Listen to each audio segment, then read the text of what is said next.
Assalamualaikum warahmatullahi wabarakatuh. Perkenalkan kami dari kelompok 8 dengan tema Kerangka Dasar Penyusunan dan Penyajian Laporan Keuangan Syariah. Di sini saya terdiri dari 3 orang, yaitu saya sendiri, Fahri Aziz dengan NIM 2014-20014. Yang kedua itu ada Tarisa Sajida dengan NIM 2014-20012. Dan yang terakhir ada Saudari Elsa Nawati dengan NIM 2014-20027. Pemateri pertama itu akan dibacakan oleh saya sendiri, yaitu tujuan dan perkembangan kerangka dasar penyusunan dan penyajian laporan keuangan syariah.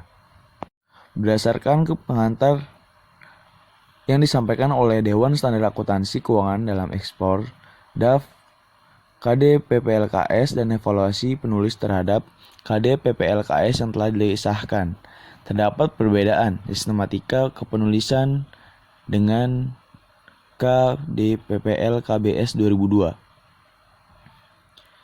Sistematika KDP PLKBS 2002 hanya menyajikan kerangka dasar yang berbeda atau bersifat tambahan dari KD PPLK 2004, dan jika tidak diatur secara khusus diasumsikan kerangka dasar yang ada dalam KD PPLK tahun 1994 dianggap juga berlaku untuk bank syariah. Sementara itu, pada KD PPLKS, seluruh kerangka dasar dituliskan dengan tujuan agar pengguna dapat lebih mudah memahami KD PPLKS dalam satu kesatuan secara utuh. Pada bagian pendahuluan, KD PPLKS dilakukan penyempurnaan, khususnya mengenai pemakai dan kebutuhan informasi, paradigma transaksi syariah, asas transaksi syariah, dan karakteristik transaksi syariah. Tujuannya yaitu pemberian informasi dan peningkatan kepatuhan terhadap prinsip-prinsip syariah dan pemberian informasi pemenuhan kewajiban fungsi sosial entitas syariah. Yang kedua, unsur neraca entitas syariah terdiri dari aset kewajiban, dana syirkah temporer, dan ekuitas. Yang ketiga, unsur kinerja terdiri dari penghasilan, beban, dan hak pihak ketiga atas bagi hasil. Berdasarkan KD PPLKS, disebutkan bahwa KD PPLKS bertujuan dijadikan sebagai acuan bagi berbagai pihak, antara lain yaitu penyusun standar akuntansi keuangan syariah dalam pelaksanaan tugasnya membuat standar. 2. Penyusunan laporan keuangan untuk menanggulangi masalah akuntansi syariah yang belum diatur dalam standar akuntansi keuangan syariah. Yang ketiga, auditor dalam memberikan pendapat mengenai apakah laporan keuangan disusun secara sesuai dengan prinsip akuntansi syariah yang berlaku umum. Yang keempat, para pemakai laporan keuangan dalam menafsirkan informasi yang disajikan dalam laporan keuangan yang disusun sesuai dengan standar akuntansi keuangan syariah. Wiroso yang juga anggota DSAS IAI menggambarkan bangun prinsip akuntansi syariah yang berlaku umum di Indonesia adalah sebagaimana yang dapat kita lihat pada gambar berikut. Menurut beliau, setiap landasan di bawahnya menjadi landasan bagi lapisan di atasnya. Sekiranya terjadi pertentangan, maka auditor harus mengikuti perlakuan akuntansi yang diatur pada lapisan yang terletak lebih di bawah. Jelaskan lebih lanjut, akuntansi syariah memiliki landasan utama, yakni yang bersumber dari Al-Quran, hadis, dan fatwa syariah yang dikeluarkan oleh yang berhak, yaitu Dewan Syariah Nasional. Aspek yang terkait dengan transaksi syariah dan pemakai laporan keuangan syariah. Paradigma transaksi syariah.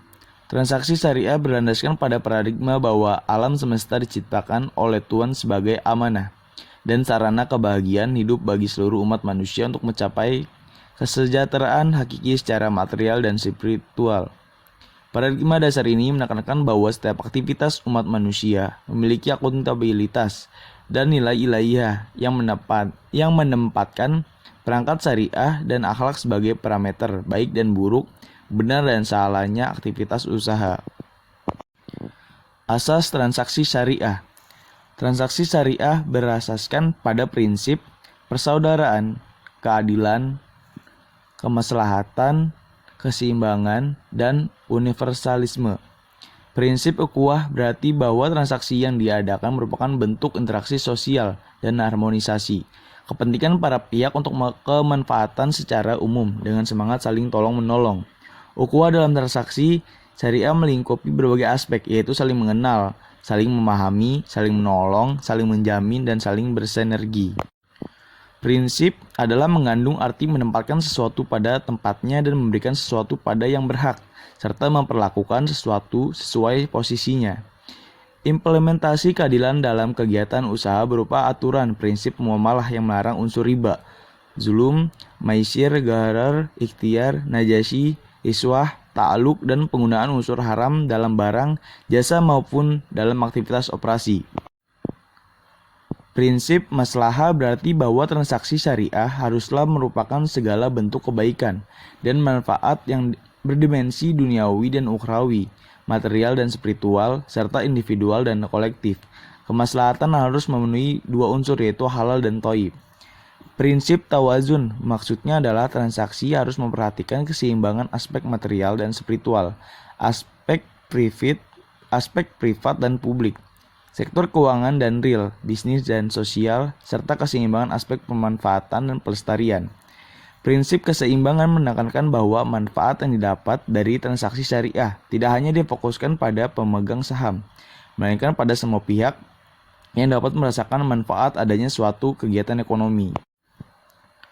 Prinsip syumuliyah artinya adalah transaksi syariah dapat dilakukan oleh dengan dan untuk semua pihak yang berkepentingan, tanpa membedakan suku, agama, ras, dan golongan sesuai dengan semangat rahmatan lil alamin. Karakteristik transaksi syariah. Transaksi syariah dapat berupa aktivitas bisnis yang bersifat komersial maupun aktivitas sosial yang bersifat non-komersial. Transaksi syariah komersial dapat berupa investasi untuk mendapatkan bagi hasil, jual beli barang untuk mendapatkan laba, dan atau pemberian layanan jasa untuk mendapatkan imbalan. Adapun transaksi syariah non-komersial dapat dilakukan dengan berupa pemberian pinjaman atau talangan, penghimpunan dan penyaluran dana sosial seperti zakat, infak, sedekah, wakaf, dan hibah.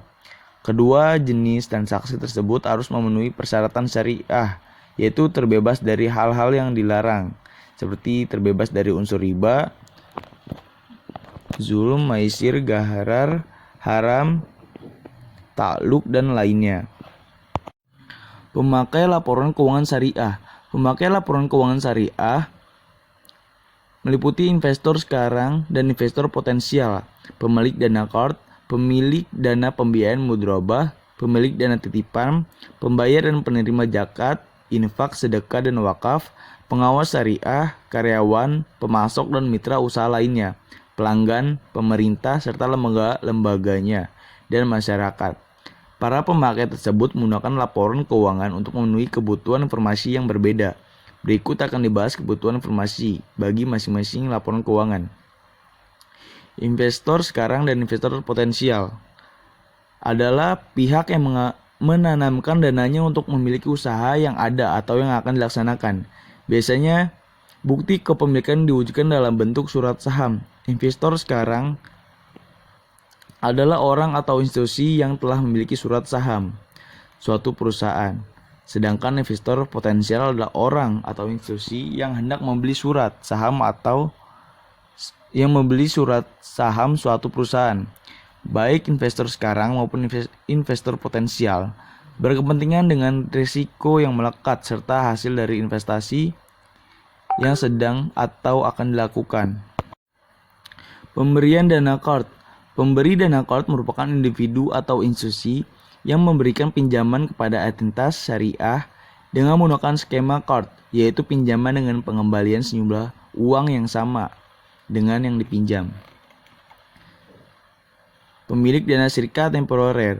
Pemilik dana syarikat temporer adalah individu atau institusi yang menginvestasikan dananya pada entitas syariah secara temporer dengan menggunakan skema bagi hasil.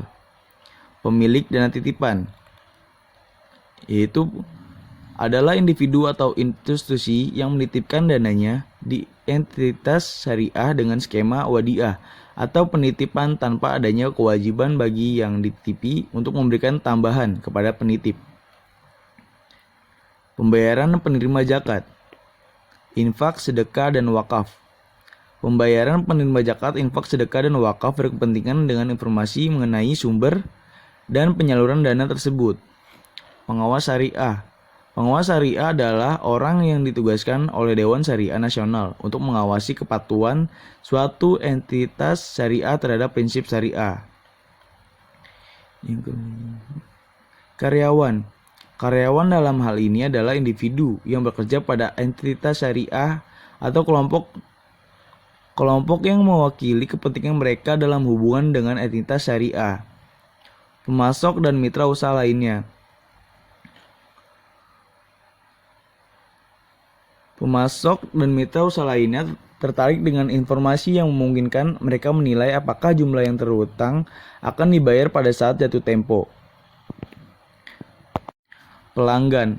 Pelanggan memerlukan informasi untuk menilai kelangsungan hidup entitas syariah, terutama jika mereka terlibat dalam perjanjian jangka panjang.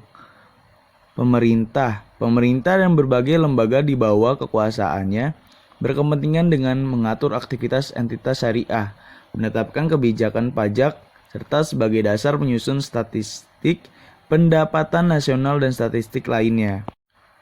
Masyarakat. Informasi keuangan yang disediakan entitas syariah akan memungkinkan masyarakat menilai kontribusi entitas syariah pada perekonomian nasional, termasuk jumlah orang yang dipekerjakan.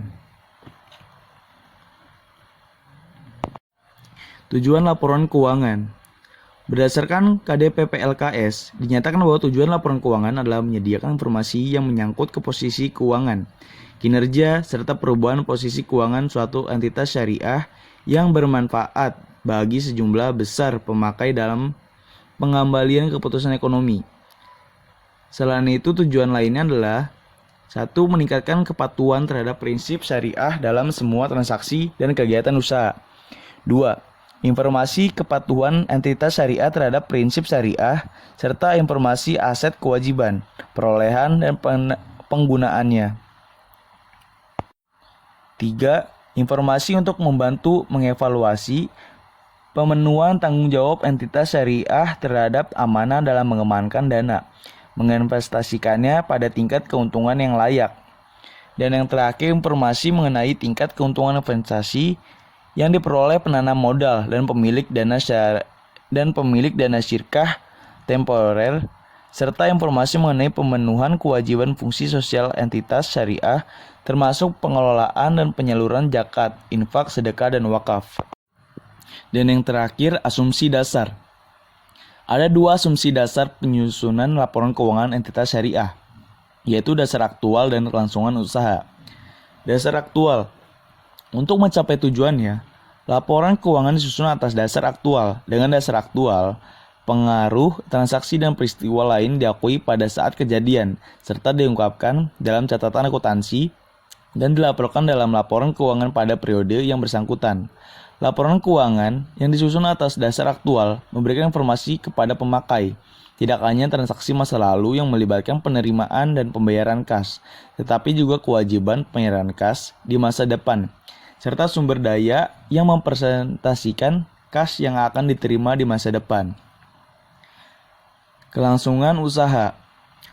Laporan keuangan biasanya disusun atas dasar asumsi kelangsungan usaha entitas syariah dan akan melanjutkan usahanya di masa depan.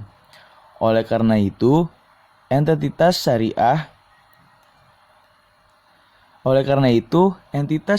diasumsikan tidak bermaksud atau berkeinginan melikuidasi atau mengurangi secara material skala usahanya. Oke, mungkin itu saja yang dapat saya sampaikan, kurang lebihnya mohon maaf. Wassalamualaikum warahmatullahi wabarakatuh. Saya Elsanawati, NIM 201420027.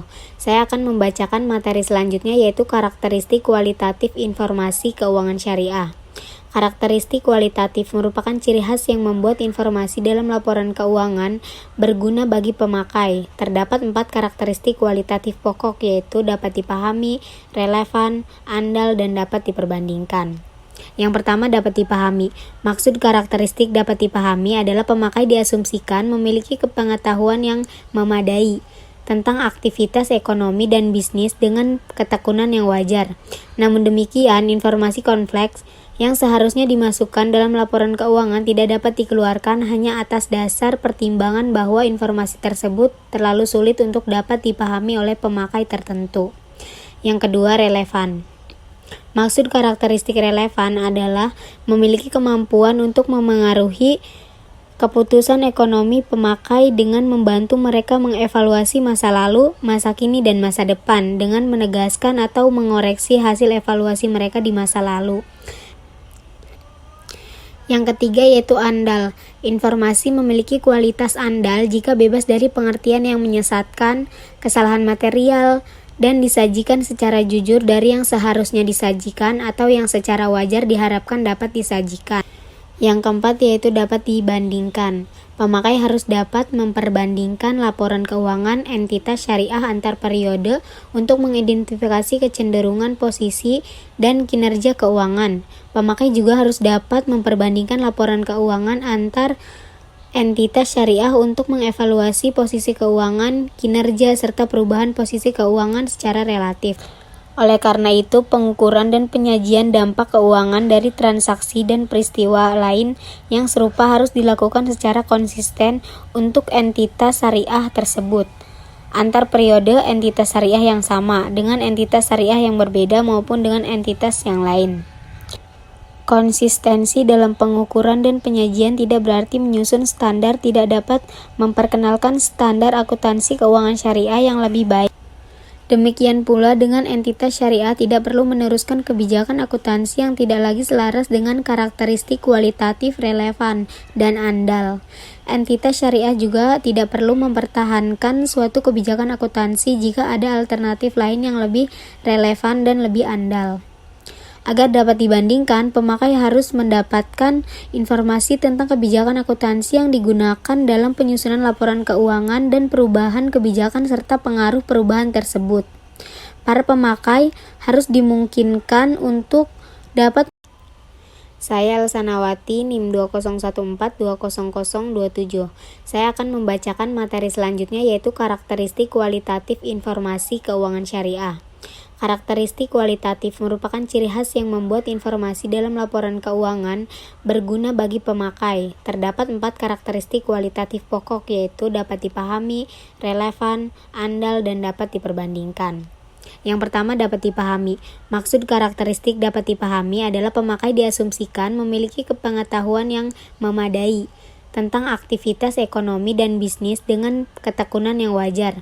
Namun demikian, informasi kompleks yang seharusnya dimasukkan dalam laporan keuangan tidak dapat dikeluarkan hanya atas dasar pertimbangan bahwa informasi tersebut terlalu sulit untuk dapat dipahami oleh pemakai tertentu. Yang kedua, relevan. Maksud karakteristik relevan adalah memiliki kemampuan untuk memengaruhi keputusan ekonomi pemakai dengan membantu mereka mengevaluasi masa lalu, masa kini, dan masa depan dengan menegaskan atau mengoreksi hasil evaluasi mereka di masa lalu. Yang ketiga yaitu andal. Informasi memiliki kualitas andal jika bebas dari pengertian yang menyesatkan, kesalahan material, dan disajikan secara jujur dari yang seharusnya disajikan atau yang secara wajar diharapkan dapat disajikan. Yang keempat yaitu dapat dibandingkan. Pemakai harus dapat memperbandingkan laporan keuangan entitas syariah antar periode untuk mengidentifikasi kecenderungan posisi dan kinerja keuangan. Pemakai juga harus dapat memperbandingkan laporan keuangan antar entitas syariah untuk mengevaluasi posisi keuangan, kinerja, serta perubahan posisi keuangan secara relatif. Oleh karena itu, pengukuran dan penyajian dampak keuangan dari transaksi dan peristiwa lain yang serupa harus dilakukan secara konsisten untuk entitas syariah tersebut. Antar periode entitas syariah yang sama dengan entitas syariah yang berbeda maupun dengan entitas yang lain. Konsistensi dalam pengukuran dan penyajian tidak berarti menyusun standar tidak dapat memperkenalkan standar akuntansi keuangan syariah yang lebih baik. Demikian pula dengan entitas syariah tidak perlu meneruskan kebijakan akuntansi yang tidak lagi selaras dengan karakteristik kualitatif relevan dan andal. Entitas syariah juga tidak perlu mempertahankan suatu kebijakan akuntansi jika ada alternatif lain yang lebih relevan dan lebih andal. Agar dapat dibandingkan, pemakai harus mendapatkan informasi tentang kebijakan akuntansi yang digunakan dalam penyusunan laporan keuangan dan perubahan kebijakan serta pengaruh perubahan tersebut. Para pemakai harus dimungkinkan untuk dapat mengidentifikasi perbedaan kebijakan akuntansi yang diberlakukan untuk transaksi serta peristiwa lain yang sama dalam sebuah entitas dari satu periode ke periode dan dalam entitas syariah yang berbeda. Oleh karena pemakai ingin membandingkan posisi keuangan, kinerja, dan perubahan posisi keuangan antar periode, maka entitas syariah perlu menyajikan informasi periode sebelumnya dalam laporan keuangan yang dipublikasikan. Unsur-unsur laporan keuangan. Laporan posisi keuangan atau neraca menggambarkan dampak keuangan dari transaksi dan peristiwa lain yang diklarifikasikan dalam beberapa kelompok besar menurut karakteristik ekonominya. Berikut dalam format umum neraca bank syariah dengan mengacu pada lampiran PSAK 101 tentang penyajian laporan keuangan syariah yang diterbitkan IAI tahun 2007. Berikut contoh laporan posisi keuangan. Unsur yang berkaitan langsung dengan pengukuran posisi keuangan adalah aset, kewajiban, dana syirkah, temporer, dan ekuitas. 1. Aset. Aset adalah sumber yang dikuasai oleh entitas syariah sebagai akibat dari peristiwa masa lalu dan memiliki manfaat ekonomi masa depan bagi entitas syariah. Manfaat ekonomi masa depan yang terwujud dalam aset dapat mengalir ke dalam entitas syariah yang beberapa cara, misalnya digunakan sendiri maupun bersama aset lain dalam produksi barang dan jasa yang dijual oleh entitas syariah, dipertukarkan dengan aset yang lain yang diperlukan, digunakan untuk menyelesaikan kewajiban, atau dibagikan kepada para pemilik entitas syariah. Yang kedua, kewajiban. Kewajiban adalah utang entitas syariah masa kini yang timbul dari peristiwa masa lalu, yang penyelesaiannya diharapkan mengakibatkan arus keluar dari sumber daya entitas syariah yang mengandung manfaat ekonomi. Penyelesaian kewajiban yang ada sekarang dapat dilakukan dengan berbagai cara, antara lain pembayaran kas, penyerahan aset lain, pemberian jasa, penggantian kewajiban tersebut dengan kewajiban lain, serta konversi kewajiban menjadi ekuitas. Kewajiban juga dapat dihapuskan dengan cara lain seperti kreditur, pembebasan, dan membatalkan haknya. Yang ketiga, dana syirkah temporer. Dana syirkah temporer adalah dana yang diterima sebagai investasi dengan jangka waktu tertentu dari individu dan pihak lainnya, yang mana entitas syariah mempunyai hak untuk mengelola dan menginvestasikan dana tersebut dengan pembagian hasil investasi berdasarkan kesepakatan. Contoh dana syirkah temporer adalah dana yang pembiayaan mudharabah, mutolakah, mudharabah muqayyadah, masyarakat, dan akun lain yang sejenis. Dana syirkah temporer tidak dapat digolongkan sebagai kewajiban karena entitas syariah tidak berkewajiban, ketika mengalami kerugian, untuk mengembalikan jumlah dana awal dari pemilik dana kecuali akibat kelalaian atau wan prestasi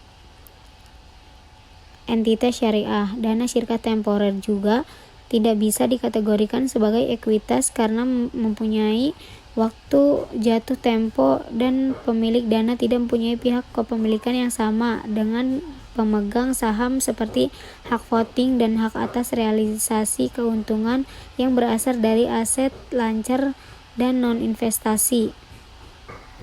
Yang keempat, ekuitas. Ekuitas adalah hak residual atas aset entitas syariah serta dikurangi semua kewajiban dan dana syirkah temporer. Ekuitas dapat berupa setoran modal oleh para penanam saham, saldo laba, dan penyisian saldo laba. Laporan laba rugi. Laporan Laba rugi merupakan ukuran kinerja entitas syariah yang juga merupakan dasar bagi ukuran yang lain seperti imbalan investasi atau penghasilan per saham. Berikut adalah format umum laporan laba rugi yang mengacu pada penyajian laporan keuangan syariah dan KDPP LKS yang diterbitkan IAI tahun 2007. Berikut gambarnya. Unsur yang berkaitan langsung dengan pengukuran laba adalah penghasilan, beban, dan hak pihak ketiga atas bagi hasil. Berikut akan dibahas ketiga unsur tersebut, ditambah dengan unsur zakat yang menurut pandangan penulis relevan untuk dimasukkan sebagai unsur yang keempat. 1. Penghasilan. Penghasilan adalah kenaikan manfaat ekonomi selama suatu periode akuntansi dalam bentuk pemasukan atau penambahan aset atau penurunan kewajiban yang mengakibatkan kenaikan ekuitas yang tidak berasal dari kontribusi penanam modal. Yang kedua, beban. Beban adalah penurunan manfaat ekonomi selama suatu periode akuntansi dalam bentuk arus keluar atau berkurangnya aset atau terjadinya kewajiban yang mengakibatkan penurunan ekuitas yang tidak menyangkut pembagian pada penanam modal. Yang tiga, hak pihak ketiga atas bagi hasil. Hak pihak ketiga atas bagi hasil adalah bagian bagi hasil pemilik dana atas keuntungan dan kerugian hasil investasi bersama entitas syariah dalam suatu periode laporan keuangan. Hak pihak ketiga atas bagi hasil merupakan alokasi keuntungan dan kerugian kepada pemilik dana atas investasi yang dilakukan bersama dengan entitas syariah. Oleh karena itu, hak pihak ketiga atas bagi hasil tidak bisa dikelompokkan sebagai beban atau pendapatan. Yang keempat, zakat. Zakat adalah besarnya zakat yang harus dikeluarkan oleh perusahaan untuk periode akuntansi penghitungan zakat. Pembahasan tentang zakat entitas syariah sangat terbatas dalam KDPP LKS. Aspek zakat hanya muncul pada bahasan tentang laporan dana zakat yang dikelola oleh entitas syariah sebagai amil zakat. Dalam literatur akuntansi syariah, kepatuhan entitas syariah dalam menghitung dan membayar zakat merupakan salah satu bentuk kepatuhan entitas tersebut pada syariah Islam. Dengan demikian, dengan adanya kebutuhan untuk mengevaluasi kepatuhan bank syariah dalam menghitungan dan pembayaran zakat, semestinya rekening zakat yang harus dikeluarkan oleh bank syariah merupakan rekening utama yang mesti muncul dalam laporan laba rugi bank syariah. Konsisten dengan konsep akrual dalam laporan laba rugi, semestinya zakat juga diakui dengan menggunakan dasar akrual dan bukan dasar kas seperti yang pernah dipraktikkan oleh industri perbankan syariah. Laporan perubahan ekuitas. Perubahan ekuitas entitas syariah menggambarkan peningkatan atau penurunan aset neto atau kekayaan selama periode bersangkutan. Suatu entitas syariah harus menyajikan laporan perubahan ekuitas sebagai komponen utama laporan keuangan. Laporan perubahan ekuitas harus menunjukkan hal-hal sebagai berikut. Yang pertama, laba atau rugi neto per periode yang bersangkutan. Yang kedua, setiap pos pendapatan dan beban, keuntungan atau kerugian beserta jumlahnya yang berdasarkan PSAK terkait diakui secara langsung dalam ekuitas. Yang ketiga, pengaruh kumulatif dari perubahan kebijakan akuntansi dan perbaikan terhadap kesalahan mendasar sebagaimana diatur dalam PSAK terkait. Yang keempat, transaksi modal dengan pemilik dan distribusi kepada pemilik. Yang kelima, saldo akumulasi laba atau rugi pada awal dan akhir periode serta perubahannya. Yang keenam, rekonsiliasi antara nilai tercatat dari masing-masing jenis modal saham, agi serta cadangan pada awal dan akhir periode yang mengungkapkan secara terpisah setiap perubahan. Laporan arus kas. Laporan arus kas disusun berdasarkan ketentuan yang telah ditetapkan dalam PSAK terkait. Laporan rekonsiliasi pendapatan dan bagi hasil berdasarkan PAPSI 2003. Laporan rekonsiliasi pendapatan bagi hasil adalah laporan yang menyajikan rekonsiliasi antara pendapatan bank yang menggunakan dasar akrual dengan pendapatan yang dibagi hasilkan kepada pemilik dana yang menggunakan dasar kas. Latar belakang adanya laporan ini adalah karena adanya perbedaan dasar pengakuan antara pendapatan yang diterima bank dengan pendapatan yang dibagi hasilkan. Dalam laporan rekonsiliasi pendapatan dan bagi hasil, bank menyajikan 1. Pendapatan usaha utama dasar akrual, 2. Penyesuaian atas dikurangi dengan pendapatan usaha utama periode berjalan yang kas atau setara kasnya belum diterima, ditambah dengan pendapatan usaha utama periode sebelumnya yang kas atau setara kasnya diterima di periode berjalan.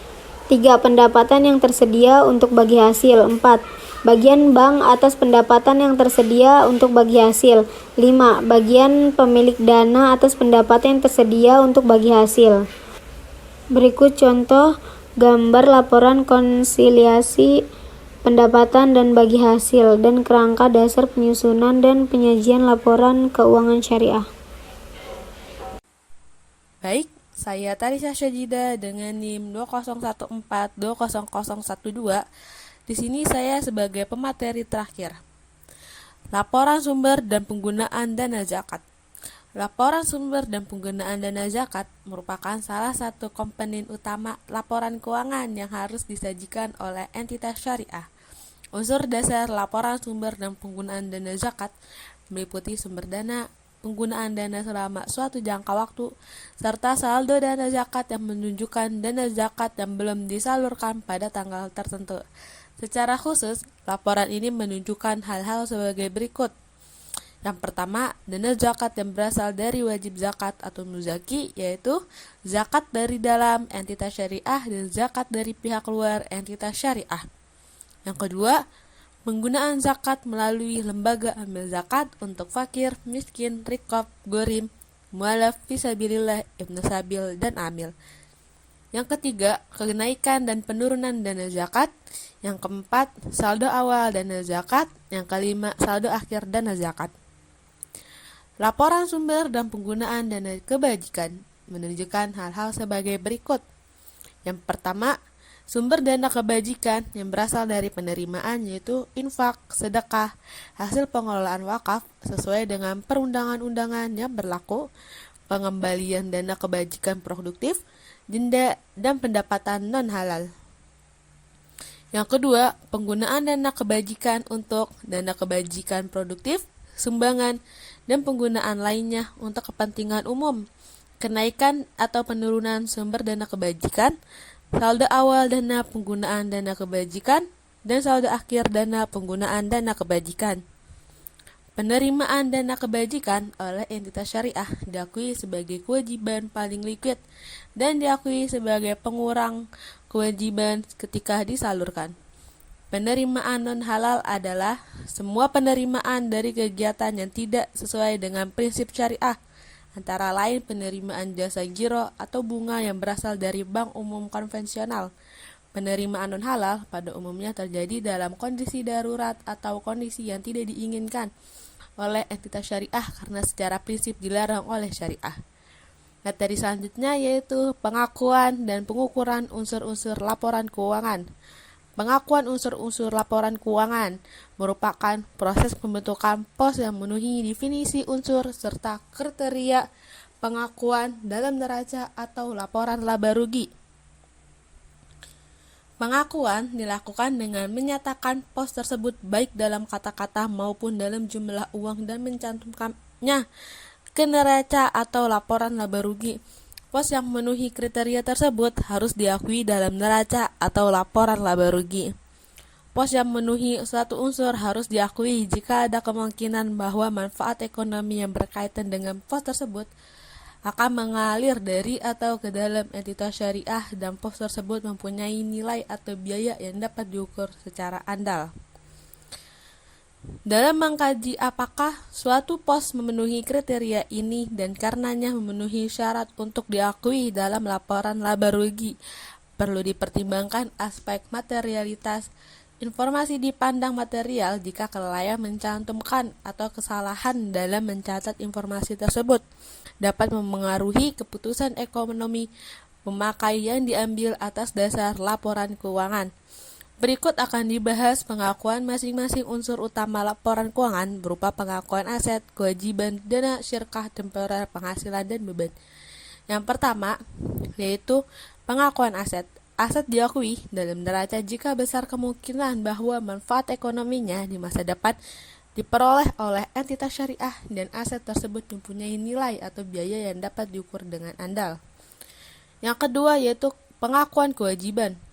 Kewajiban diakui dalam neraca jika besar kemungkinan bahwa pengeluaran sumber dana yang mengandung manfaat ekonomi akan dilakukan untuk menyelesaikan kewajiban sekarang dan jumlah yang harus diselesaikan dapat diukur secara andal. Yang ketiga yaitu pengakuan dana syirkah temporer. Pengakuan dana syirkah temporer dalam neraca hanya dilakukan jika entitas syariah memiliki kewajiban untuk mengembalikan dana yang diterima melalui pengeluaran sumber daya yang mengandung manfaat ekonomi dan jumlah yang harus diselesaikan dapat diukur secara andal. Yang keempat yaitu pengakuan penghasilan. Pengakuan penghasilan diakui dalam laporan laba rugi jika kenaikan manfaat ekonomi di masa depan yang berkaitan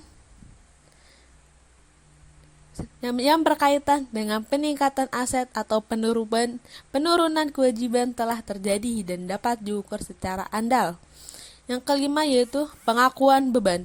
Beban diakui dalam laba rugi jika penurunan manfaat ekonomi masa depan yang berkaitan dengan penurunan aset atau peningkatan kewajiban telah terjadi dan dapat diukur dengan andal. Pengukuran unsur-unsur laporan keuangan. Pengukuran adalah proses penetapan jumlah uang untuk mengakui dan memasukkan setiap unsur laporan keuangan dalam neraca dan laporan laba rugi. Proses ini menyangkut pemilihan dasar pengukuran tertentu dari 3 alternatif, yaitu biaya historis, biaya kini, dan nilai realisasi. Pengukuran unsur-unsur laporan keuangan. Pengukuran adalah proses penetapan jumlah uang untuk mengakui dan memasukkan setiap unsur laporan keuangan dalam neraca dan laporan laba rugi. Proses ini menyangkut pemilihan dasar pengukuran tertentu dari 3 alternatif, yaitu biaya historis, biaya kini, dan nilai realisasi. Dasar pengukuran yang umum digunakan entitas syariah dalam penyusunan laporan keuangan adalah biaya historis. Akan tetapi, dalam kondisi tertentu, dasar ini dikombinasikan dengan dasar pengukuran yang lain, seperti pada penilaian persediaan yang dinyatakan sebesar nilai terendah dari biaya historis atau nilai realisasi neto. Sedang akuntansi dana pensiun menilai aset tertentu berdasarkan nilai wajar atau fair value. Untuk memenuhi kriteria relevansi suatu informasi, entitas syariah dapat merevaluasi nilai aset, kewajiban, dan dana syirkah temporer secara periodik dengan syarat harus terjamin kendalanya. Akan tetapi, penggunaan konsep pengukuran nilai realisasi tidak mudah diterapkan dalam kondisi sekarang.